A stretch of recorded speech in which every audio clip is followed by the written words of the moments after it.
This week we're doing Lab 11, synthesis of aspirin. So synthesis means we're making something, which is fun. So as you read through the introduction, you'll notice that this aspirin that we're making is actually called acetyl salicylic acid, if we use a chemistry name for it.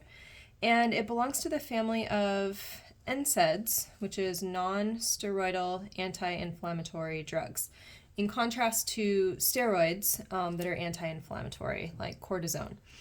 And so here's the reaction that happens that leads to this inflammation. So phospholipids get converted to arachidonic acid, and then those convert to prostaglandins, and these in turn trigger inflammation.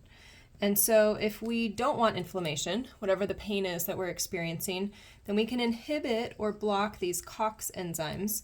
And this is where NSAIDs break this pathway. And so if we break the pathway, we never get prostaglandins, we never get inflammation, and we feel a lot better. So that's what we're making today. You can see down here some of the structures that we're going to be, some of the structures we'll be seeing today.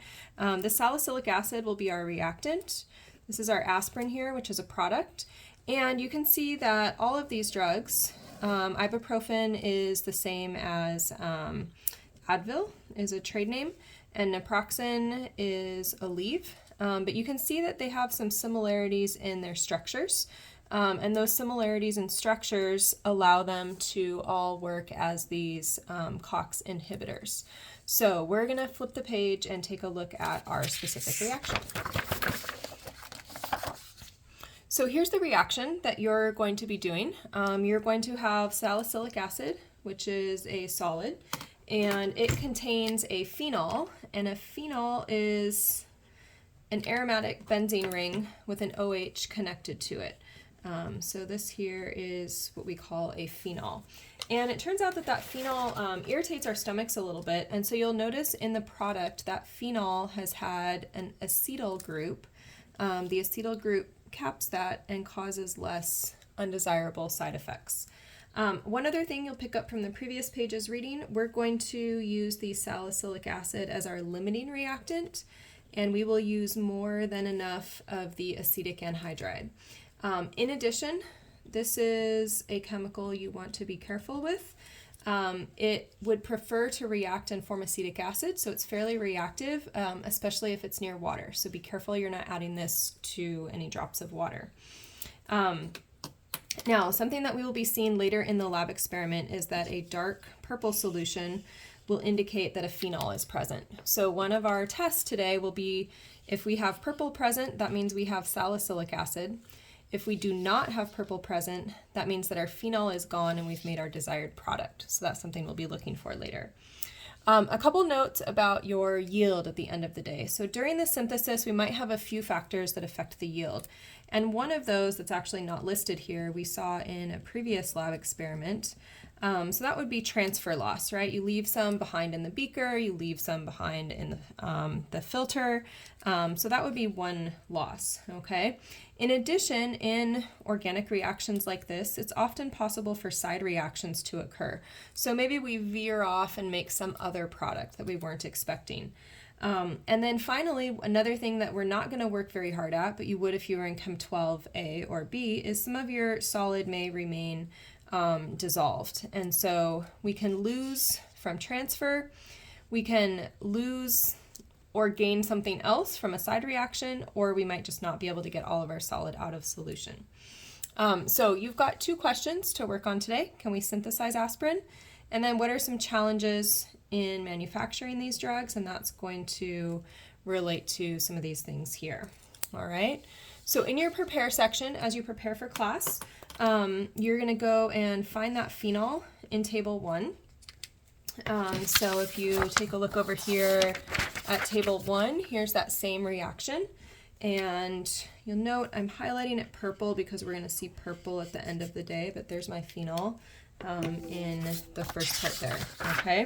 If we come back here to the rest of our preparation, in table 1 we can add aspirin, acetic acid, and water to see what's going to happen in our filter flask. So let's go take a look there. So remember, filtering is a way to separate, and that's an important thing for chemists to do. And so as I look here, I'm going to be taking my beaker full of solution. My beaker will have a solution and then some solid in it. And so I'm going to pour this into here. And what I will collect is right here, I will collect what I call my precipitate. That's just a general word for a solid that comes out of solution. And my precipitate in this case is aspirin, or acetyl salicylic acid.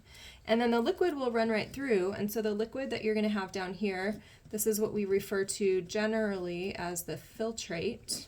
And in this case, our filtrate is going to include the acetic acid, aqueous. And if you remember, that's vinegar, so this is going to have a strong vinegar smell.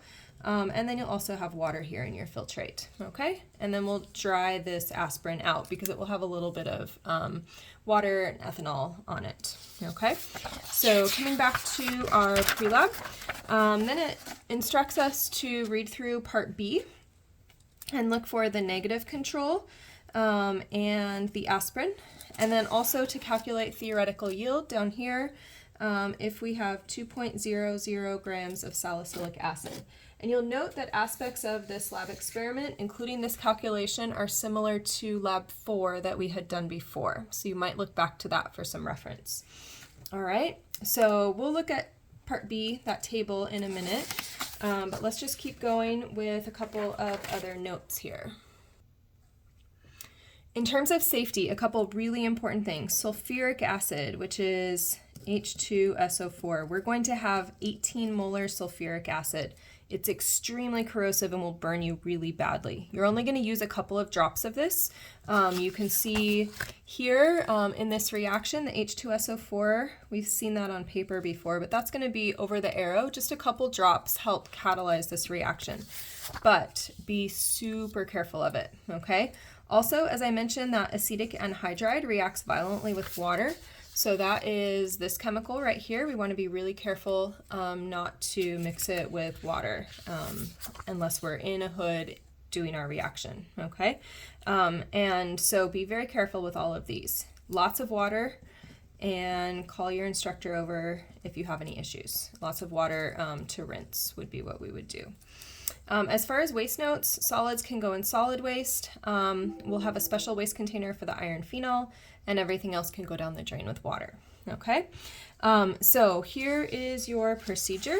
As usual, you'll go through it with your instructor in detail and see where the chemicals are. I just want to highlight a couple of things.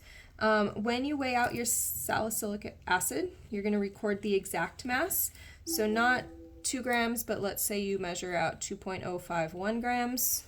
For example, you're going to put that number, crossing that out so you don't think that's your number, but that's going to go here in table 1, okay? So you've got space for some data here in table 1. You want to observe your reactants here.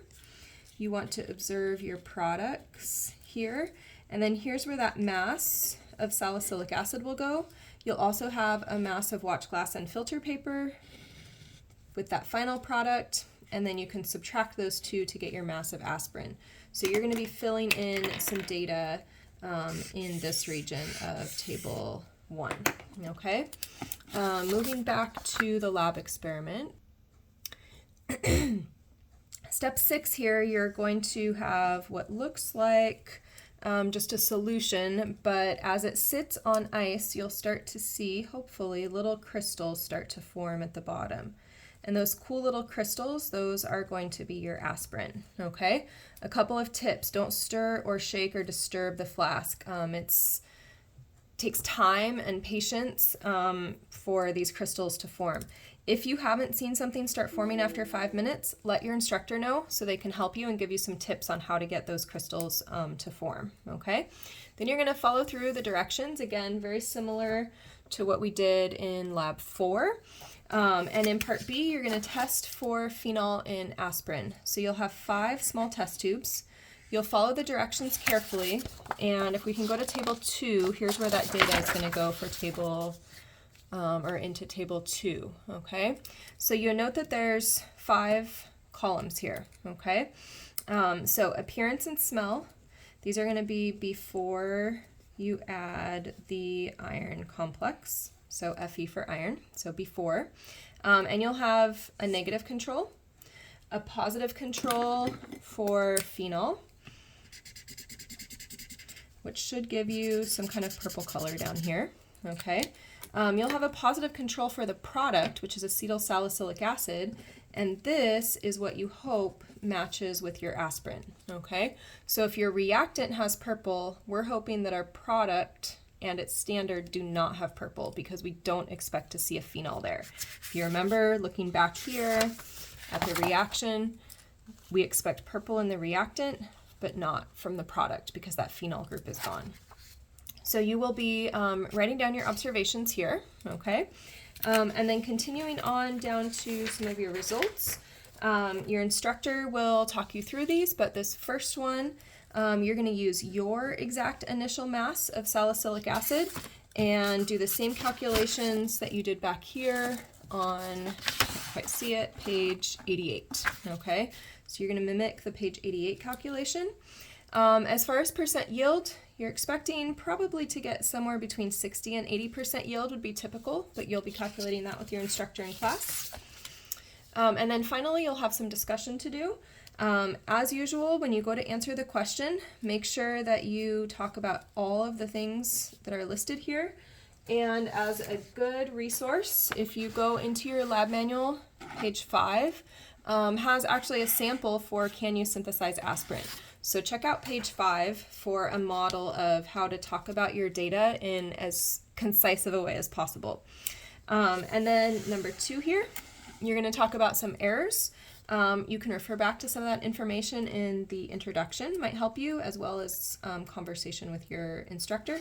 And then you've got a calculation to do here at the end. So that is the synthesis of aspirin, and hopefully you will be safe and have some fun doing this experiment in class. See you in class.